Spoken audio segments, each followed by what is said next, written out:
변화의 시작이라고 하는 제목으로 말씀을 나누기를 원합니다. 이 변화라고 하는 단어에 가장 민감하게 반응할 수 있는 것이 무엇이냐면 우리 모두가 가지고 있고 또한 가지길 원하고 또한 변화가 될 때마다 그때그때에 맞춰서 우리의 삶에도 변화를 주기 원하는 바로 그 제품들이 있는데요. 그게 무엇이냐면 바로 하나가 휴대폰이고 그리고 자동차입니다. 그 휴대폰이나 자동차를 사고자 하는, 구매하고자 하는 그 소비자가 생각하는 생각, 문화, 생활 습성, 이런 변화에 가장 민감하게 반응하는 두 제품이 바로 이 휴대폰과 자동차인데, 특별히 영국의 에보라고 하는 이 자동차 월간지에서 한 회사의 차를 홍보하기 위해서 사용한 타이틀이 있습니다. 그 타이틀이 무엇이냐면 완벽한 변화는 과연 완벽한 진화일까? 라고 하는 타이틀입니다.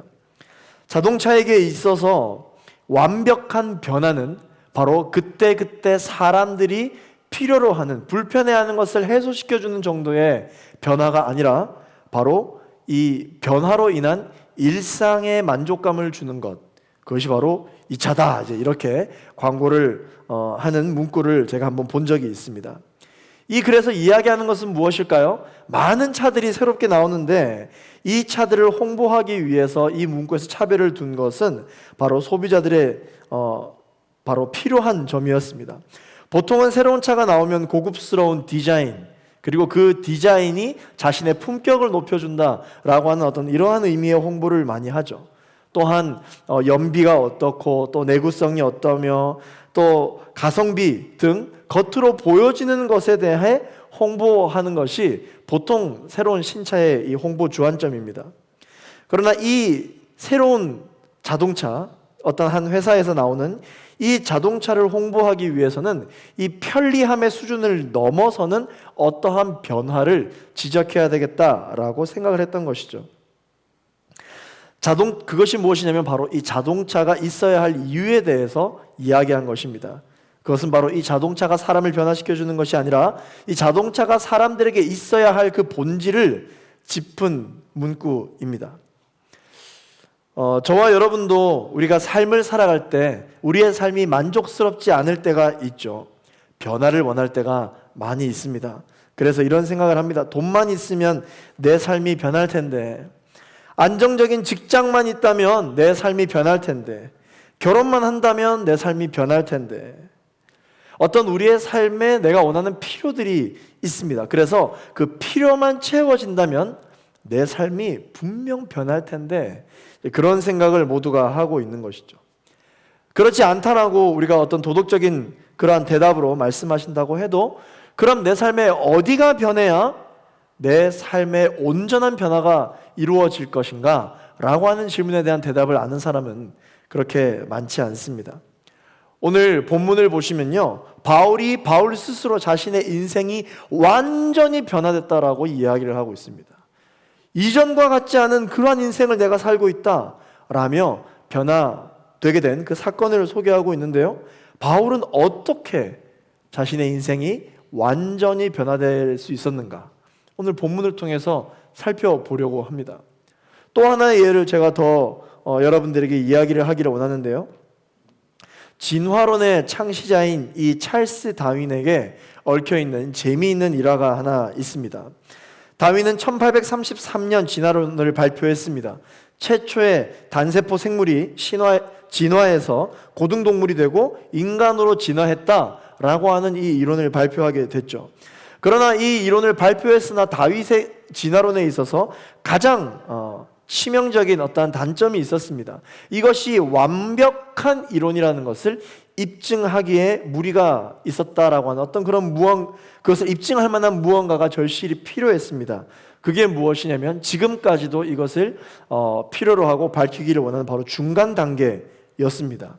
원숭이가 사람으로 진화됐다면 원숭이와 사람의 중간 단계인 진화 중인 어떤 존재가 있어야 되는데 그런 존재를 아직까지 발견해내지 못했다라는 것이 그에게는 정말 절실히 필요했던 그 무엇이었습니다. 이것만 채워진다면 완벽한 변화를 설명할 수 있었는데 그걸 못했던 것이죠. 그래서 다윈이 이 중간 고리를 찾기 위해서 이제 여행이 시작됐습니다. 원숭이와 사람의 진화 과정을 입증할 수 있는 그 중간 단계의 존재를 찾기 위해서 여행을 하게 된 것이죠. 그러다가 배를 타고 가다가 한 미개한 원주민이 사는 섬을 이제 찾아가게 되었습니다. 그 섬이 어떤 섬이냐면 태평양 적도 부근에 있는 남양군도라고 하는 섬입니다. 이곳에 도착했을 때 이 다윈이 깜짝 놀랐습니다. 왜냐하면 분명히 사람인데 원숭이들처럼 생활하는 집단을 만나게 됩니다. 그들은 벌거벗었고 닥치는 대로 먹었어요. 사람이라면 먹을 수 없는 음식까지 짐승처럼 먹는 모습을 보고 저들을 내가 어떻게 활용해서 이것을 좀 입증할 수 있을까? 사람이라고 말할 수 없는 그러한 원주민들을 만나게 됐습니다. 그로부터 30년 뒤에 그 원주민의 어떠한 변화가 있을지 이 다윈이 궁금해서 일부러 다시 그 섬에 가보게 되었다고 합니다. 그랬더니 다윈이 더 깜짝 놀랄 일을 목격하고 맙니다. 섬마을이 30년 전에 목격한 것과는 완전히 다른 모습으로 이 섬마을이 완전히 변화되어 있는 것이었습니다. 원주민들이 그렇게 미개해 보였던 원주민들이 깨끗하게 옷을 차려입고 살아가고 있는 거였어요.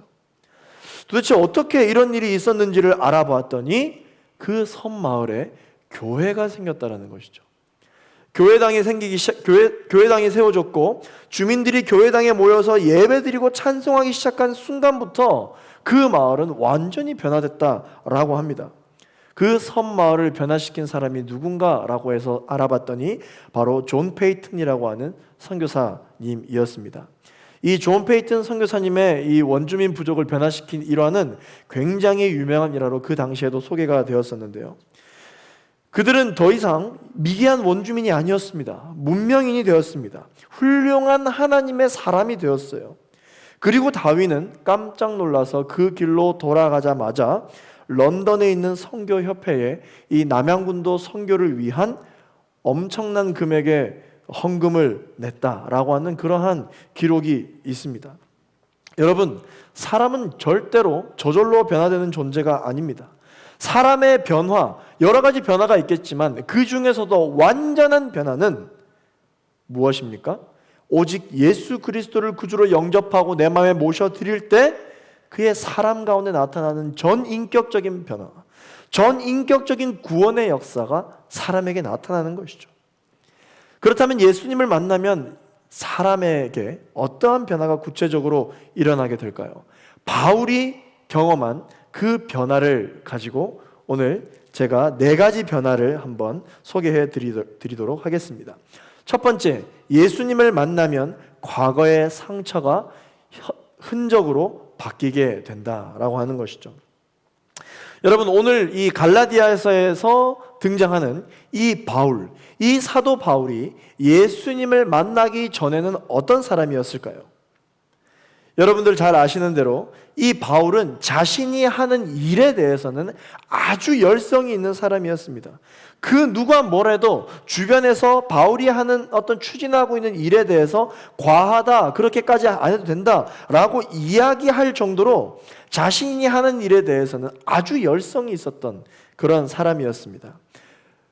바울이 무언가를 하겠다고 이 칼을 빼면요, 그 누구도 바울을 말릴 사람이 없었고 바울을 당해낼 자가 없었던 강직했던 그런 사람입니다.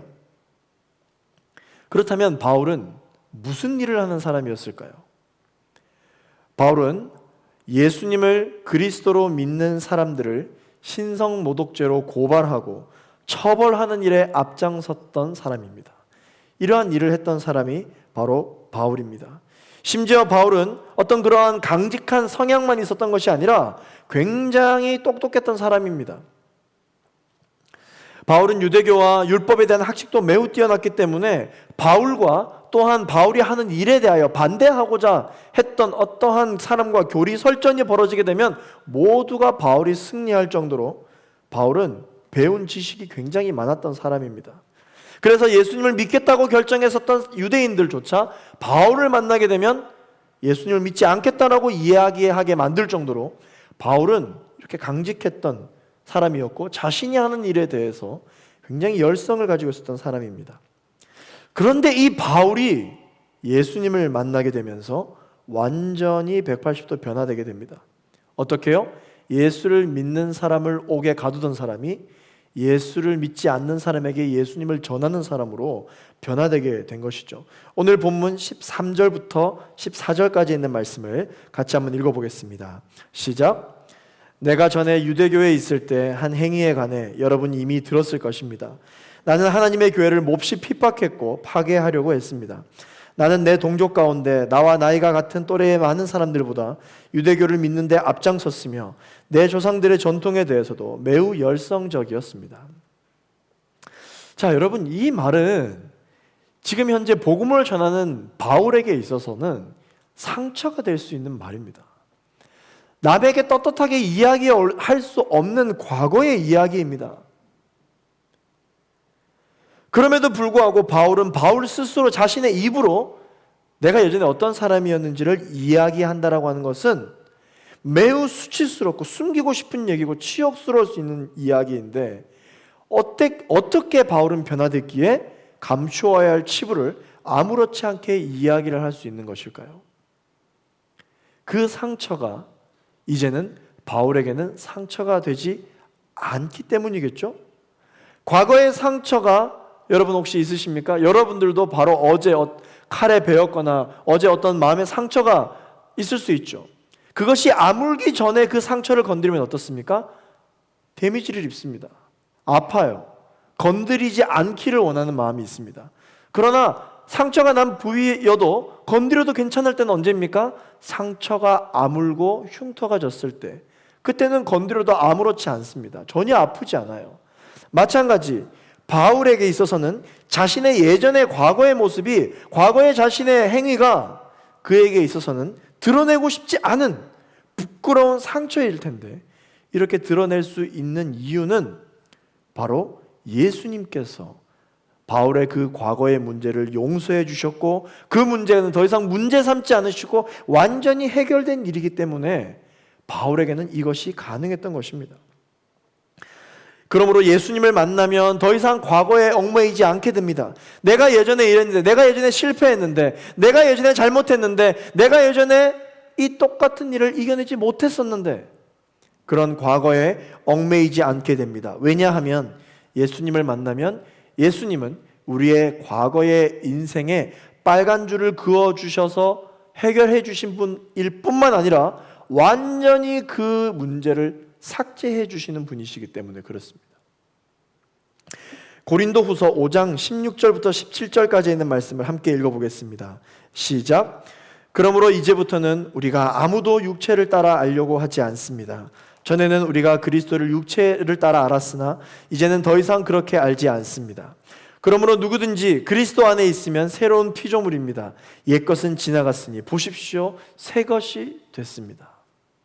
옛날에 이런 하자가 있었는데 예수님을 만나고 수리된 사람으로 우리를 대해주시는 것이 아니라 완전히 새로운 피조물로 주님께서 대해주신다고 하는 것이죠. 두 번째, 예수님을 만나면 어떠한 변화가 있는가? 예수님을 만나면 삶의 주인이 바뀌게 됩니다. 오늘 바울의 고백에서 주어가 변화되는 것을 여러분 잘 보시기를 바랍니다. 오늘 본문 15절 말씀을 같이 한번 읽어보겠습니다. 시작.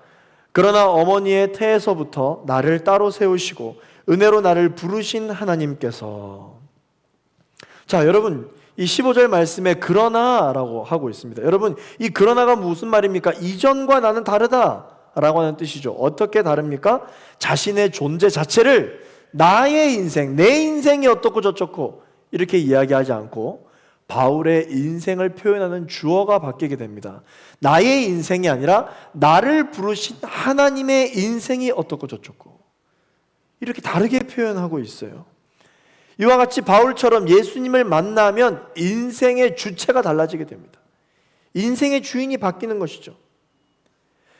그렇기 때문에 하나님을 믿는 사람들은 어떤 사람들이라고 이야기하느냐?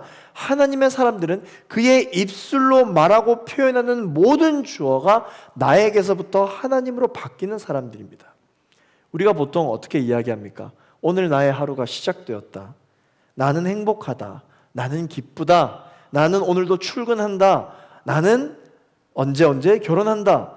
나는 내 인생을 이렇게 그려볼 거야. 나는 내 사업을 이렇게 시작할 거야. 이렇게 우리가 보통 표현하죠. 그런데 하나님의 사람들은 예수님을 만난 이후에 이렇게 표현하지 않습니다. 인생의 주체가 달라지게 됩니다. 나를 부르신 하나님의 하루가 시작되었다. 할렐루야. 나를 부르신 하나님이 행복하시다. 나를 부르신 하나님이 기쁘시다. 나를 부르신 하나님과 함께 내가 출근한다. 나를 부르신 하나님과 너를 부르신 하나님이 우리를 결혼하게 했다. 나를 부르신 하나님의 인생을 내가 그려보겠다. 그의 인생의 주체가 하나님으로 바뀌는 것이죠. 나를 부르신 하나님의 사업이 시작됐다. 나를 부르신 하나님의 오늘이 시작됐다. 나를 부르신 하나님의 한 주가 또다시 시작되는구나. 인생의 주체가 다르는 거예요. 우리의 입술의 말과 표현이 오늘부터 바뀌게 되기를 예수 그리스도 이름으로 축원합니다. 세 번째, 어떠한 변화가 있냐면요, 예수님을 만나면 내가 의존하던 것들이 바뀌게 됩니다. 예수님을 만나면 사람을 의존하던 내 삶이 사람을 의존하지 않도록 바뀝니다. 예수님을 만나면 사람의 눈치를 보던 내 삶이 사람의 눈치를 보지 않는 삶으로 바뀌게 돼요. 예수님을 만나면 하나님을 의존하게 되고 하나님의 눈치를 보는 삶으로 바뀌게 된다라는 것이죠. 자, 바울은 어떤 사람이었냐면 누구보다도 사람의 인정과 사람의 눈치를 많이 보던 사람이었어요. 그런데 이런 바울이 예수님을 만나니까 어떻게 바뀌었다라고 이야기를 하고 있습니까? 오늘 본문 16절에서 17절까지 말씀을 읽어보겠습니다. 시작. 하나님의 아들을 이방 사람들에게 전하게 하시려고 하나님의 아들을 내 안에 나타내 보이셨습니다. 그때 나는 사람들과 의논하지도 않았고 나보다 먼저 사도가 된 사람들을 만나려고 예루살렘으로 올라가지도 않았습니다. 나는 곧장 아라비아로 갔다가 다시 다메섹으로 되돌아갔습니다. 여러분, 바울이 이렇게 말하는 이유가 무엇입니까? 바울이 예수님을 만나기 전에 어떤 사람이었는지를 이야기하고 있는 거예요. 16절에 하나님이 나를 부르셨다라고 되어 있잖아요. 그러나 하나님이 나를 부르시기 전에는 내가 무슨 일이 있을 때 사람과 의논했던 사람이라. 예수님을 만나기 전에는 내가 나의 한 일에 대하여 사람을 찾아가서 내가 한 일에 대하여 이야기하려고 했다. 내가 만약 예수님을 만나지 않았다면 사도가 된 사람들을 먼저 만나려고 했을 것이다. 그러나 예수님을 만난 바울은 인생의 변화가 나타났다. 어떤 변화? 사람들과 의논하지 않고 먼저 사도가 된 사람, 먼저 예수님을 만난 사람들을 만나서 내가 만났다고 이야기하려고 예루살렘으로 가지 않았다고 변화가 있었다라고 말하고 있습니다. 바울이 사람들을 만나지 않았다. 이 말이 무슨 말입니까? 예수님을 만났기 때문에 세상과 인연을 완전히 끊겠다. 모든 관계를 끊겠다. 그런 말이 아닙니다. 그런 말이 아니라 사람의 목소리에 귀를 기울이지 않았다는 뜻이죠. 하나님께서 하신 말씀을 다른 사람들의 입을 통해 확인하려 하지 않겠다. 왜 우리가 하나님께서 하신 말씀이 있음에도 불구하고 다른 사람을 통해서 확인하려고 할까요? 의심이거든요. 두려움이거든요. 분명 하나님께서 나에게 말씀하신 게 있는데 이게 진짜 하나님 하신 말씀일까? 라는 궁금증이 생기는 건 의심이에요. 의심. 예수님께서 가라고 하신 그 길, 가야 되는 거 내가 아는데 정말 내가 이 길을 가도 되나? 라고 하는 의심. 막상 가보려고 하니까 길이 너무 좁아요. 그래서 편하지가 않습니다. 좁고 편하지가 않은 것에 대한 두려움입니다. 그런데 바울이 고백합니다. 바울은 이 입술의 주어가 하나님으로 바뀐 이상 이러한 의심도 두려움도 없어지게 돼버린 것입니다. 어떻게 그게 가능하게 된 것이냐? 하나님이 가라고 하셨으니까. 그 말이 무슨 말입니까? 하나님이 책임지실 테니까. 하나님이 가라고 하셔서 내가 갔는데 그 길이 설령 나를 망하게 하는 길이고 내가 잘못된 길이라 할지라도 하나님이 가라고 하셔서 간 거니까 이 책임은 누구에게 있다? 하나님에게 있다. 이 믿음이 바울에게 있었던 것입니다. 주님이 가라고 하셔서 갔는데 하나님이 책임지시겠지. 두렵지 않은 것이죠. 사랑하는 제2부의 청년 여러분, 저는 여러분들에게 보이지 않는 그 길이 그러나 하나님이 말씀하신 길이라면 가라고 권면하고 싶습니다. 왜냐? 그러한 인생은 하나님이 책임지실 수밖에 없는 인생이기 때문이죠. 여러분, 하나님이 책임지실 수밖에 없는 인생을 사시게 되기를 예수 그리스도 이름으로 축원합니다. 하나님이 책임져 주십니다.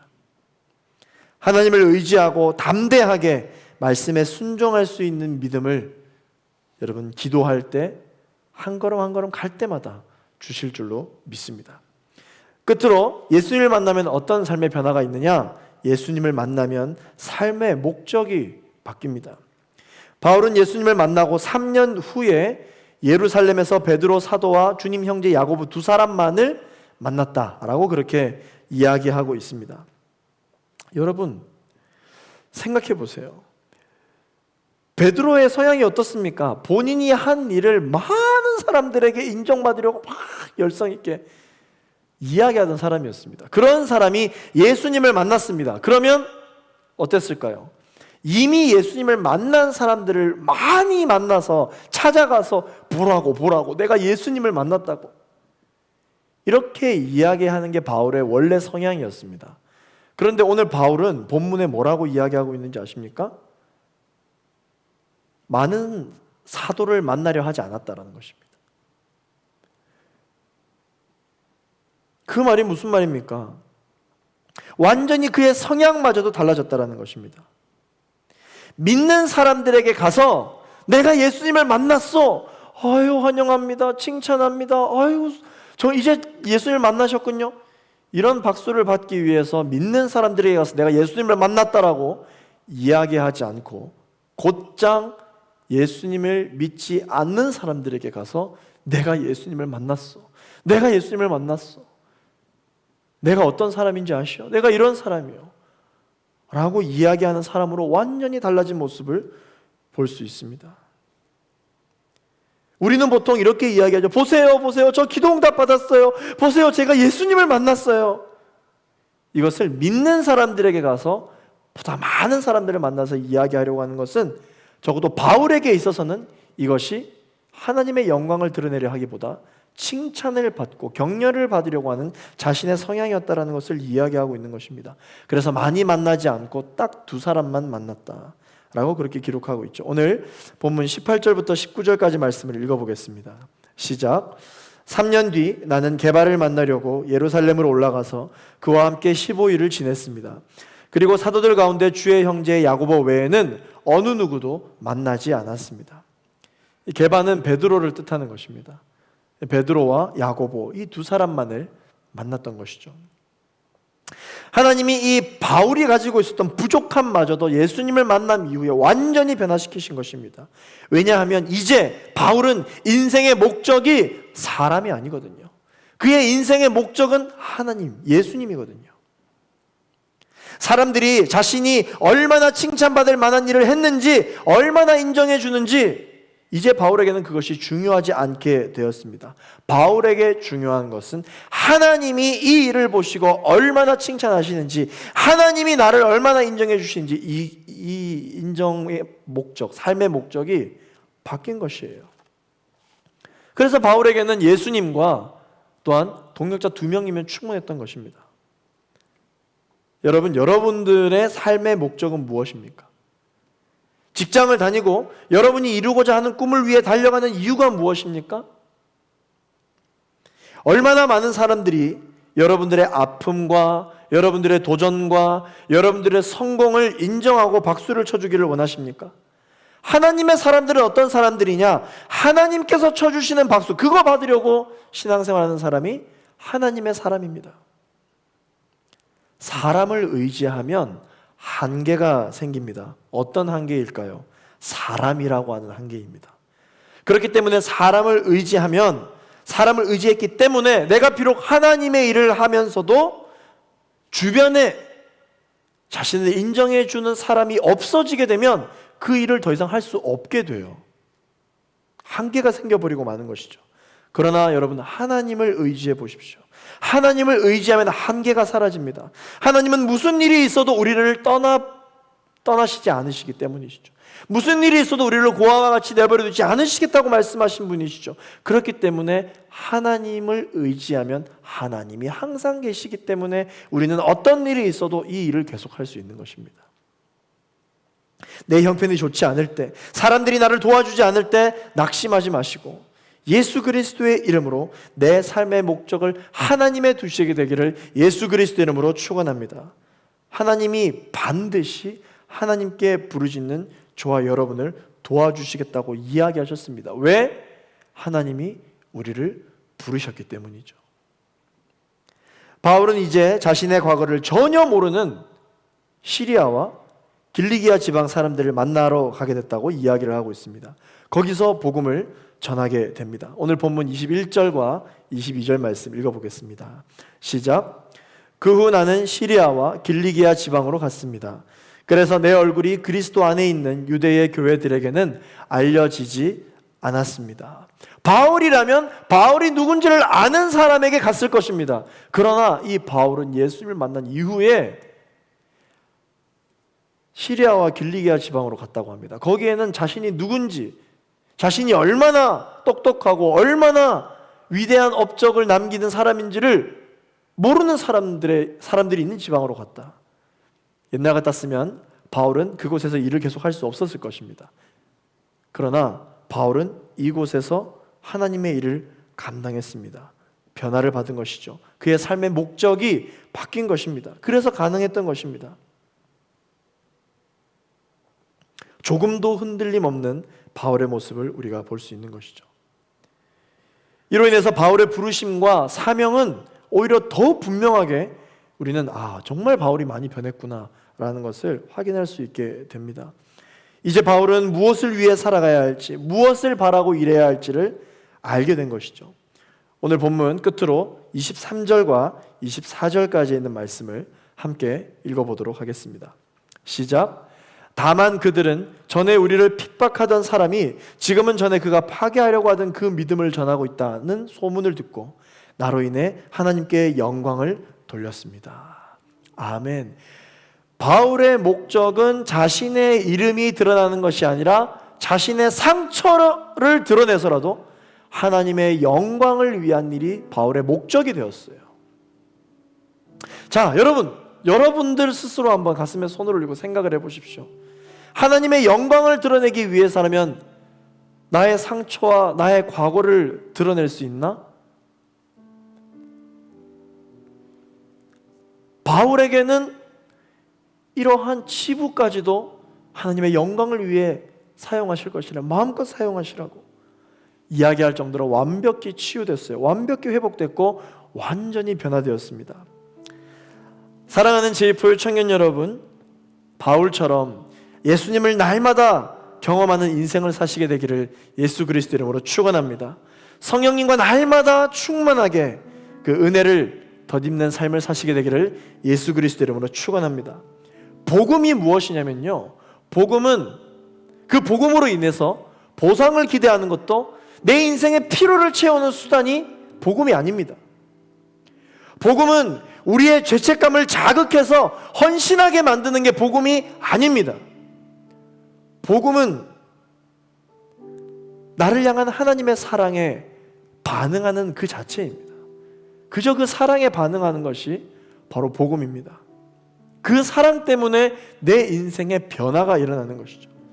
진짜 사랑을 경험하는 사람들은 어떠한 삶의 변화가 있는지 아십니까? 여러분, 사랑을 경험해 보셨어요?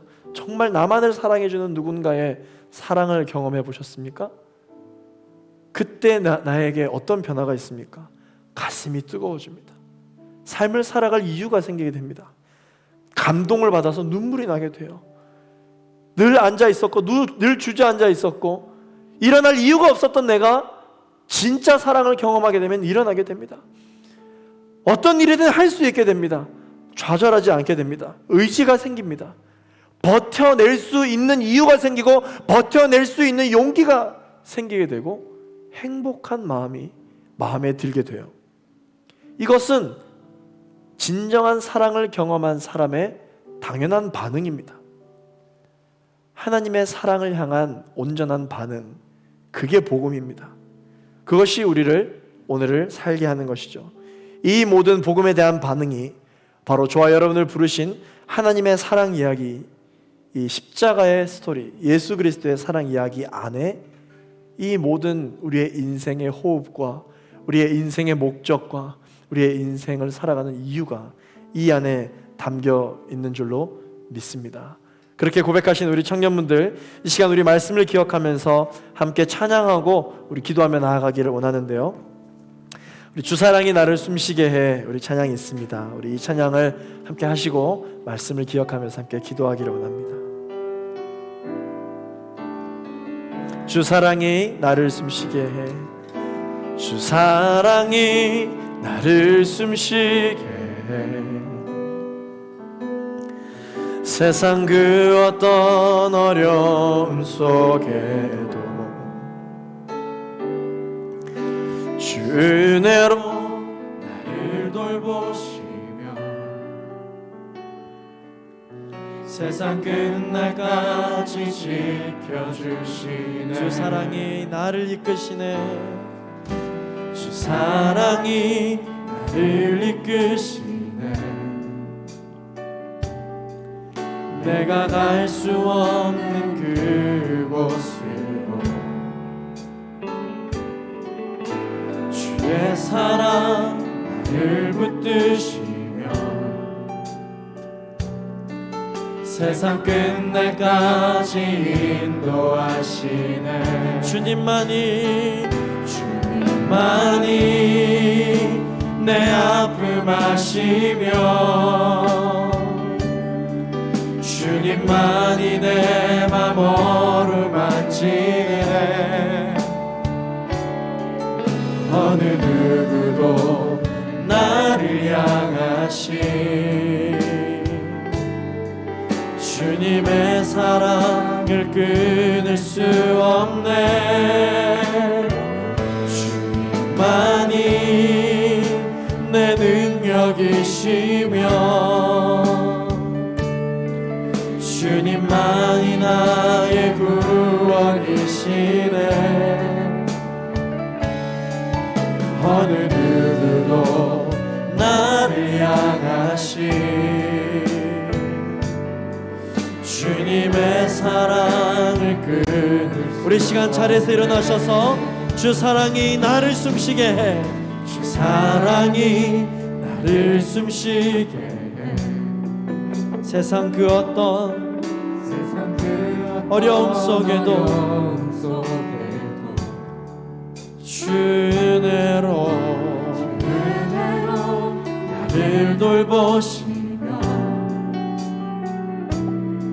세상 끝날까지 지켜주시네. 주 사랑이 나를 이끄시네. 할렐루야. 주 사랑이 나를 이끄시네. 내가 의심하고 두려워하는 바로 그곳으로 가게 하시는 분이 바로 우리 주님이십니다. 아멘. 주의 사랑 나를 붙드시며 세상 끝날까지 인도하시네. 우리 주님께 주님만이 내 아픔 아시며 주님만이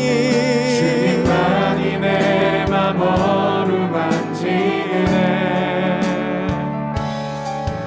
어느 누구도 나를 향하신 주님의 사랑을 끊을 수 없네. 주님만이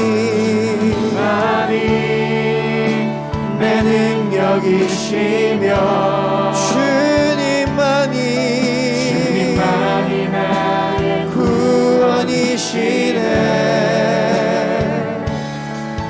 어느 누구도 나를 향하신 주님의 사랑을 우리 시간 주님께 우리의 사랑을 높여드리며 주님만이 내 아픔하십니다. 주님 내 맘 어루만지시는 주님을 찬양합니다. 주님만이 내 맘 어루만지네. 주님 이 시간 그 어느 누구의 말도 의존하지 않겠습니다. 그 어느 누구의 이야기도 눈치 보지 않겠습니다. 오직 나를 향한 주님의 음성만이, 주님의 말씀만을 의지하며 나아갑니다. 할렐루야. 주님만이 내 능력이시며 주님만이 나의 구원이시네. 어느 누구도 나를 향하신 주님의 사랑을 끊을 수 없네. 우리 시간 합심하여 기도하며 나아갈 때 하나님 아버지, 내가 이 세상을 살아갈 때 누구의 말을 더 많이 믿으며 누구의 말에 더 의존하는지, 누구의 눈치를 더 많이 보고 있습니까? 하나님, 나는 크리스찬이요 성도요 하나님의 사람이라고 이야기하며 나아가는 모든 하나님의 사람들은 이 시간 하나님의 눈치를 보며 하나님의 말씀에 의존하며 살아가는 삶으로 주님 나의 삶이 변화되게 하여 주시옵소서. 하나님은 불가능한 것이 없다고 말씀하셨습니다. 예수 그리스도를 믿는 사람들을 핍박하고 교회를 원망하며 저주하였던 그 강직한 사도 바울도 하나님께서 그의 마음을 터치하시고 그를 만나주시고 그를 성령으로 인치시사 그가 예수 그리스도를 전하는 사람으로 바뀌셨던 것처럼 하나님 나의 인생을 주 예수 그리스도를 만남으로 말미암아 다시 한 번 더 새로운 피조물이 되게 하여 주시옵소서. 다시 한 번 더 변화를 받게 하여 주시옵소서. 이전의 과거의 상처에 얽매여서 하나님 앞에 나아가지 못하는 점이 있다면 그 상처마저도 예수 그리스도의 십자가의 보혈로 말미암아 주님 씻김받게 하여 주시고 해결하여 주셔서 이제는 그 과거의 상처가 예수 그리스도를 자랑할 수 있는 예수의 흔적이 되게 하여 주시옵소서. 주여 한번 부르시고 합심하여 기도하겠습니다. 주여,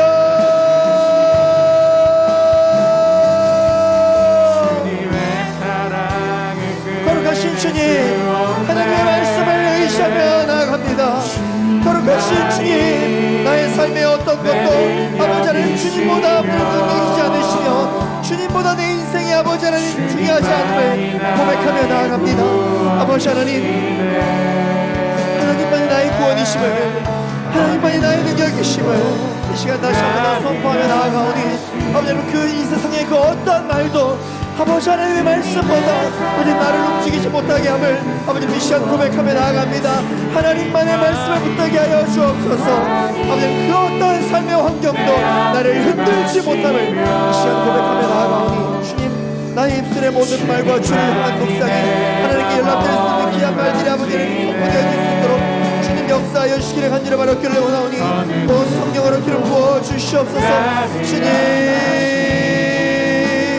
우리 입으로 죄를 짓지 않게 하여 주시고 우리 입으로 주의 사랑을 높여드릴 수 있는 은혜가 있게 하여 주시기를 간절히 바라기를 소망합니다.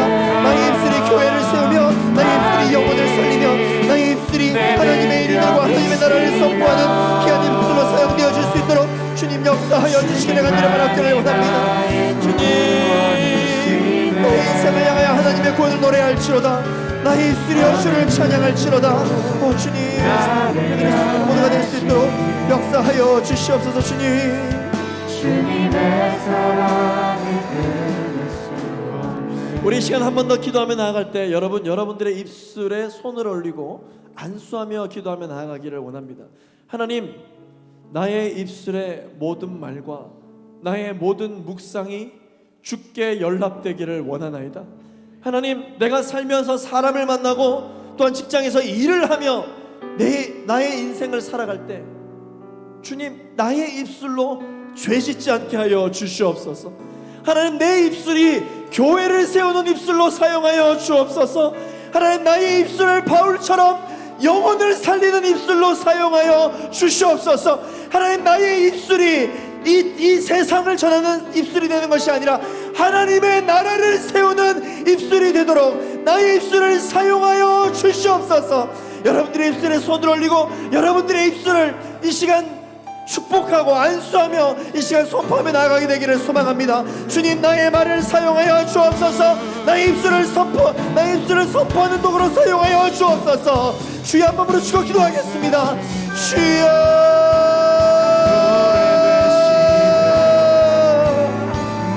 아버지,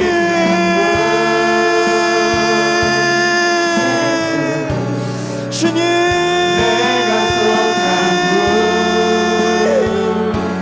나의 입술이 영혼을 살리는 입술이 되게 하여 주시옵소서. 수많은 원망과 수많은 불평과 불만이 나의 입술을 장악하지 않도록 하나님, 나의 입술을 들어 사용하여 주시옵소서. 하나님, 나의 입술의 모든 말과 주를 향한 묵상이 하나님께 연락되어지기를 원합니다. 하나님, 우리 입술에 감사가 넘치게 하여 주시옵소서. 하나님, 나의 입술에 원망과 불평과 불만이 사라지게 하시고 하나님, 영혼을 살리는 말들, 인생을 창조하는 말들, 그러한 말들이 가득하게 하여 주시옵소서. 주님, 아버지 하나님, 그렇게 주님만을 붙들기를 원하오니 주님 붙들어 주시옵소서. 하나님, 우리의 입술로부터 예수가 그리스도이신 살아계신 하나님의 아들이시고 나타나는 은혜가 있게 하여 주시옵소서. 주님,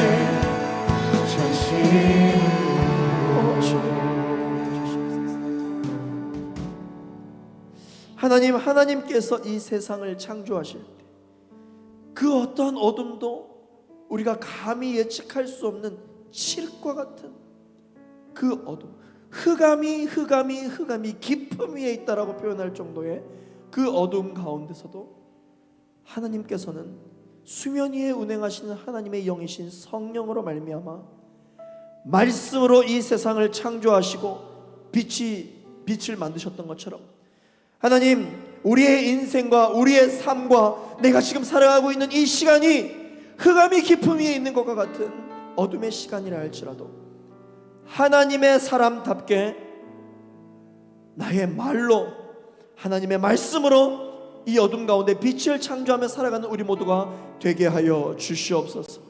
우리의 인생을 주님 손에 맡겨드립니다.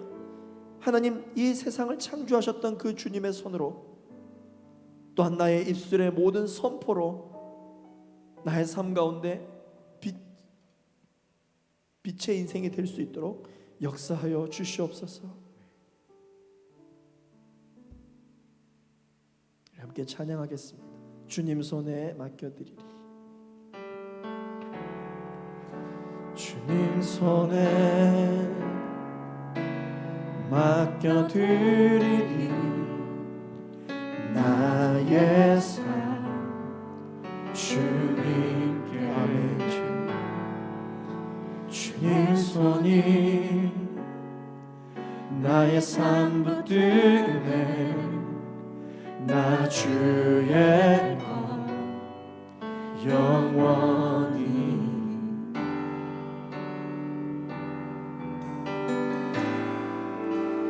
내가 믿는 분 예수. 아멘. 내가 속한 분 예수. 삶의 이유 되시네. 내 노래 되시네. 내가 믿는 분, 내가 믿는 분 예수. 내가 속한 분 예수. 삶의 이유 되시네. 내 노래 되시네. 전심으로. 우리 이 시간 이 인생을 고백하며 주와 함께 걸어가리라. 주와 함께 걸어가리라. 모든 길을 주실래. 주 뜻 안에 나 살아가리. 주의 약속은 영원해. 주님, 우리의 믿음이 흔들리지 않게 하여 주옵소서. 내가 믿는 분 예수, 예수, 오직 예수. 내가 속한 분 예수. 삶의 이유 되시네. 내 노래 되시네. 내가 믿는 분, 내가 믿는 분 예수. 내가 속한 분, 내가 속한 분 예수. 아멘, 아멘. 이유 되시네. 내 노래 되시네. 내가 믿는 분, 내가 믿는 분 예수. 아멘. 내가 속한 분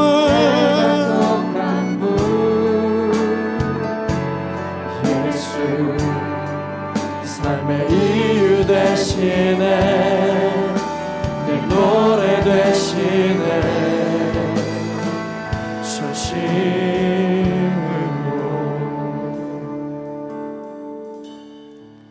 하나님, 전심으로 전심으로 전심으로 고백합니다. 전심으로 주님께 간절히 원합니다. 내 인생의 그 어떠한 이름보다 오직 예수 그리스도의 이름, 그 한 분의 이름만 만족하게 하여 주옵소서. 주님 한 분만으로 만족합니다. 주님 한 분만으로 만족합니다. 사람들이 박수 쳐주지 않아도 우리 주님이 박수 쳐주시면 그것만으로 만족하게 하여 주시옵소서. 나사렛 예수 그리스도를 명하노니 주님 한 분만으로 만족하지 못하게 계속해서 유혹하고 방해하는 더러운 감의 세력들은 묶임을 받고 떠나갈지어다.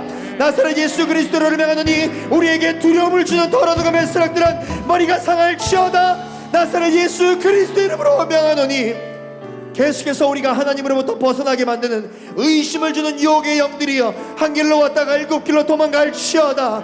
하나님 아버지, 날마다 주의 말씀을 묵상하며 날마다 성령에 충만하며 날마다 예수 그리스도의 십자가의 은혜를 경험하며 나아가는 하나님의 사람들이 되게 하여 주시옵소서. 나의 입술이여 여호와를 높일지로다.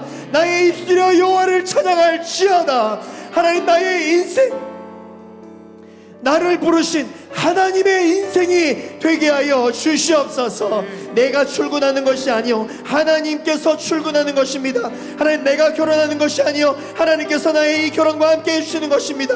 하나님, 나의 인생을 사는 것이 아니라 나를 부르신 하나님의 인생을 살아가는 것입니다. 이 비전이, 이 삶의 목적이 내 인생의 전부가 되게 하여 주시옵소서. 마지막으로 주의 한 몸으로 주고 기도하겠습니다. 주여, 아버지 하나님, 아버지 하나님, 아버지 하나님, 나를 붙들어 주옵소서. 내 인생의 전부가 우리 하나님이 되게 하여 주옵소서. 주님, 내 인생의 전부가 우리 주님이 되게 하여 주옵소서. 하나님 아버지, 우리가 아버지 우리 인생을 다하여 주님을 높여드리기를 원합니다. 다른 어떤 것이 예수님보다 높아지지 않게 하여 주옵소서. 너무나도 당연하고 너무나도 당연한 이 복음과 이 진리가 아버지는 나의 인생을 무너뜨리고 너무나도 당연한 이 복음이 주님 나의 인생의 우선순위를 무너뜨리려고 합니다. 아버지 하나님, 다시 한 번 더 주님 앞에서 나의 모든 인생의 앞선 삶의 목적과 아버지 하나님 이 신앙생활의 시간에 회복되어지는 내가 있게 하여 주시기를 간절히 바라기를 원합니다. 주님 안을 붙들게 하여 주옵소서. 나의 인생의 나의 호흡과 내가 살아 숨쉬는 모든 이유가 우리 예수 그리스도 때문이라는 것을 다시 한번 믿음으로 선포하고 고백하며 나가는 내가 있게 하여 주시기를 간절히 바라기를 원합니다. 그래서 주님만을 붙들고 나가게 하여 주시옵소서. 주님,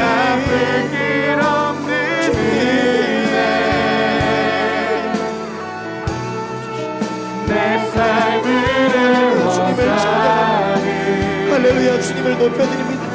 입술로 죄짓게 하게 하여 주옵소서. 입술로 죄짓지 않게 하여 주옵소서. 입술로 죄짓지 않게 하여 주시옵소서.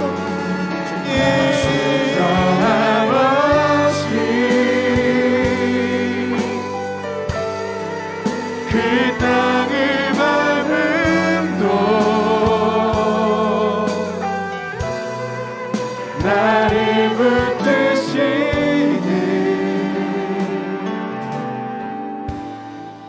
하나님의 은혜. 하나님, 우리도 바울처럼 과거에 상처가 있고 아직까지 아물지 않은 그러한 우리의 인생의 치부가 있습니다. 또한 주님, 우리도 바울처럼 이 세상을 의존하고 보이지 않는 것보다, 들리지 않는 것보다, 손에 잡히지 않는 것보다 보이는 것과 들리는 것과 손에 잡히는 것을 더 의지할 수밖에 없는 연약한 존재들임을 인정합니다. 고백합니다. 하나님, 오늘 이 시간 전심으로 주님께 간절히 바라옵고 원하옵건대 하나님, 우리의 입술이 하나님의 나라를 선포하는 도구로 사용되어지게 하여 주시옵소서. 입술로 죄짓지 않게 하여 주시옵소서. 나의 보는 것으로 죄짓지 않게 하여 주시옵소서. 나의 보는 것과 듣는 것, 손에 잡히는 것, 그리고 나의 입술로 말하는 모든 것이 교회를 세우고 영혼을 일으키며 나를 만나게 해주신 많은 사람들에게 예수 그리스도를 전하는 그러한 입술로 사용되어질 수 있도록 역사하여 주시옵소서. 과거의 내 모습이 어떠한 것인가에 대해 아직까지 얽매여 있다 보니 지금을 살아가는 오늘 우리의 인생에 영향을 미쳐서야 되겠습니까? 오히려 다시 한 번 더 우리를 이렇게 세우시는 그 주님의 말씀이 나의 인생에 가장 큰 영향력을 미치는 것이오니 하나님, 내 삶의 목적과 내 삶의 모든 이유가, 내가 살아 숨쉬는 모든 호흡의 이유가 예수 그리스도 그분임을 고백하며 나아가오니 주님, 다시 일어나게 하여 주시옵소서. 그렇게 하나님의 말씀을 묵상하며 나아가게 하여 주옵소서. 이전에 우리의 모습을 기억지 않으시고 오늘 이 예배를 통하여 또한 우리의 삶을 통하여 새로운 일을 행하실 주님을 기대하며 감사드리고, 하나님 나를 다시 한 번 더 세우실 그 주님을 찬양하며 이 모든 말씀 예수 그리스도의 이름으로 기도하였습니다. 아멘. 오늘도 우리를 통하여 새로운 일을 행하신 주님께 우리 감사의 영광의 박수를 드리며 나아가시겠습니다. 하나님 나를 통하여 새 일을 행하여 주시옵소서. 우리 주님을 찬양하며 나아갑니다. 아멘, 아멘, 아멘, 아멘.